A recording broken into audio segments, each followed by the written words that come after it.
Hey folks, Jimmy here, aka Palette of the Dead. Welcome back to the channel and welcome to the latest issue of Warhammer 40k Combat Patrol magazine.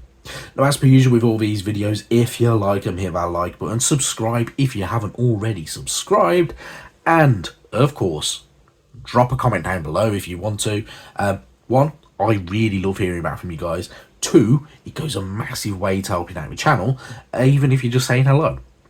It's really appreciated, and yeah, every bit of support that you can do, whether it's liking, subscribing and commenting, goes massive ways for small creators such as myself who, we can't afford to make a living off of YouTube.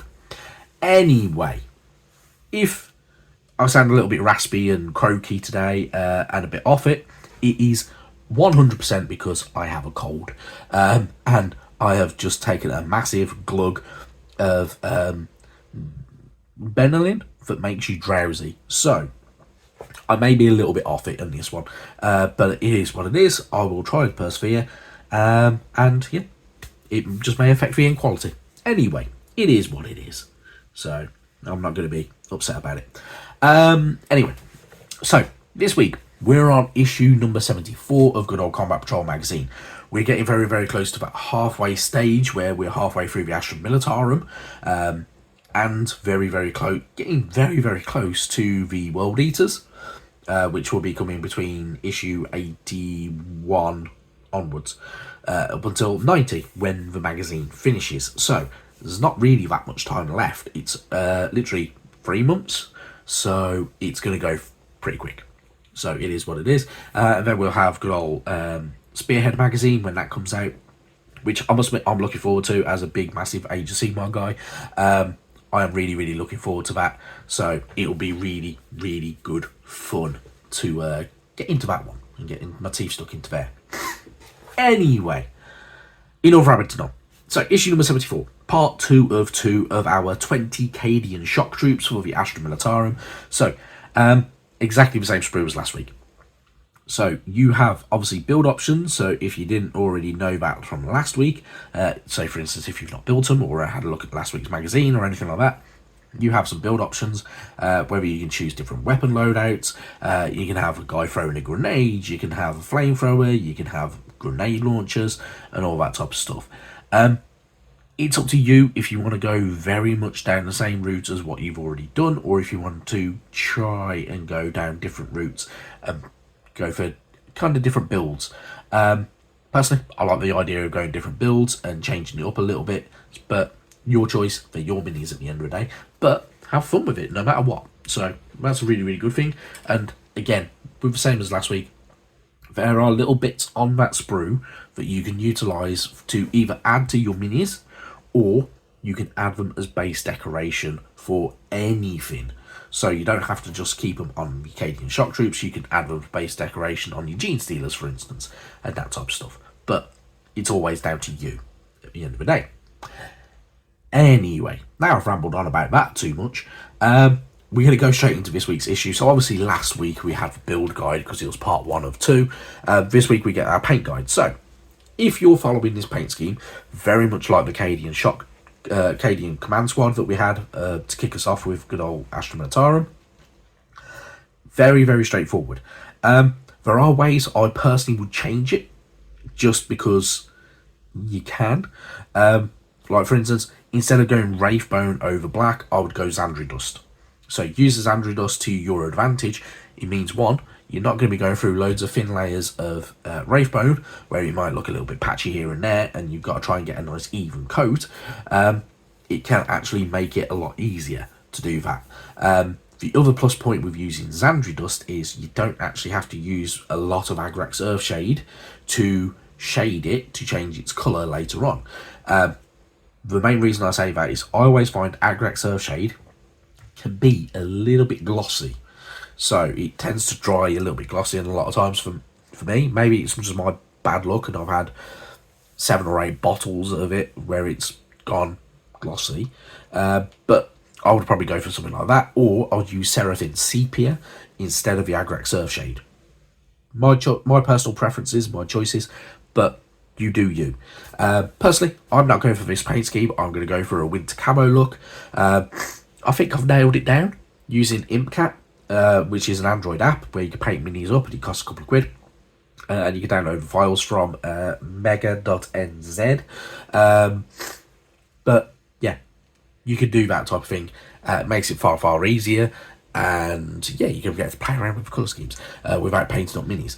But if you want to go pink and green, you can go pink and green. If you want to go, I don't know, blue and yellow, you can go blue and yellow with these guys. Entirely up to you. But if you're following the paint scheme's pretty decent. As I say, I would just change Wraithbone for Xandri Dust for the kind of the cloth uniform underneath. It'll work just as good. In fact, it'll work slightly easier because Xandri Dust is a darker colour. It will sit over the black a lot easier than the Wraithbone will. So, but otherwise, if you're following the guide, you're going to go like this. Using the Agrax Earthshade over the uniform. Yeah, I do get it. But, as I say, I've always found Agrax Earthshade tends to be a little bit on the glossy side when going over things like that. So, it's personally why I don't really use it very often. But, obviously, some people have different results to me. Anyway, if you're following the guide, it's fairly straightforward. There's actually not a lot of different paint colours that need to be utilised in this, and it works very, very well. There are ways of doing it differently and changing it up. If you wanted to change it up, you can add brass onto there or copper or anything like that. I say though, if you want to go for different colour schemes, go for different colour schemes. There are loads of great examples online of different colour schemes for the Astra Militarum that look absolutely banging, and yeah, can't really knock them. But pretty good stuff. Anyway, moving on from there, we get a bit of fiction. So, this is another standalone fiction set, which is Throne of Ashes, which is all to do with Baron Cutler on Nova Astrand 7. So, I'm not going to go through all of it because I haven't actually read it myself yet. But yeah, it looks like it's pretty good. There are some really, really good little bits of 40k fiction that you can get hold of. So, for instance, if you want to get some horror, there are some horror titles, or some kind of titles for a little bit more kind of devious and creepy and everything like that, and a little bit more horror orientated. Or you can go for full out war if you really, really wanted to. If you like your war stories set in the future, pretty cool stuff. So, but otherwise, this one's pretty good. So it looks pretty decent, and the imagery, I must admit, makes me think it might have a little bit of a sinister creepiness to it.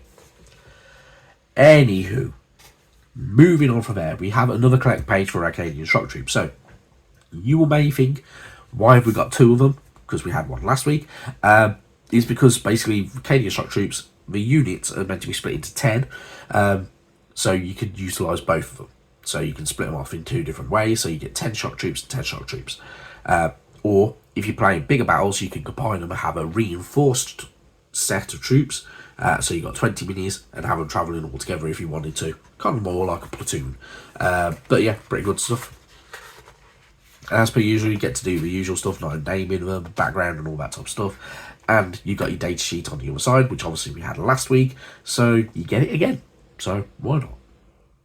And then, in all honesty, we're already pretty much at the end of the magazine. So, we get a couple more of the campaigns and stuff like that. So, we have Campaign 26, Astra Militarum versus Chaos Space Marines. Now, I'm not going to lie, I would think the Astra Militarum may be a little tiny bit outgunned on this because the Space Marines are a little bit tougher and a little bit less squishy. However, the numbers are on the Astra Militarum side for this, so it's almost relatively balanced, so it's not too bad.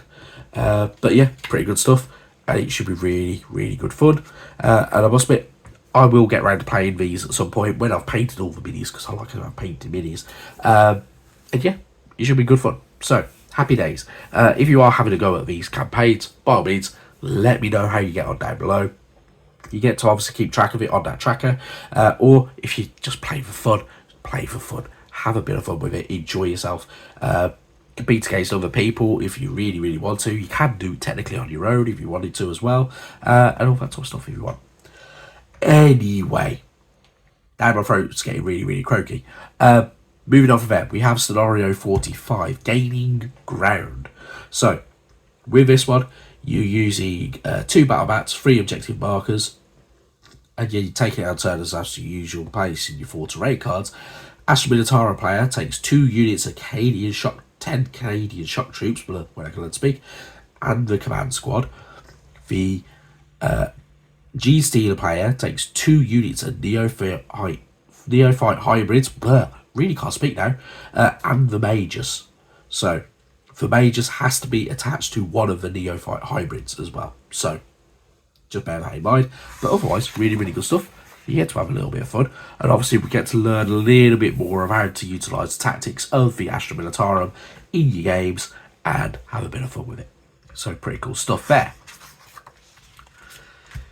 And that's it. So, fairly simple, fairly straightforward. Now, next week, I must admit, these issues are probably going to fly off shelves and going to be probably some of the more difficult issues to get for the Astra Militarum, because issue 75 and 76 will be the 2 ordnance teams, when I can learn to speak.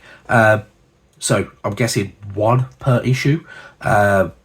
So, they're pretty cool. You get to obviously build a cannon, rocket battery and all that type of stuff. I think there might be a few extra little bits and pieces as well that you can utilise for these guys to change them up a little bit. But yeah, really, really good stuff. I must admit, if I could get extras of these, I might. But otherwise, they're pretty cool. So, really, really good issues. And yeah, I expect them to be a pain in the ass to get hold of. Now, that is it from me. I am going to go before I sneeze all over the place. Thank you very, very much for watching, and I will see you next week. And hopefully I'm better. Anyway, thank you. Bye-bye now.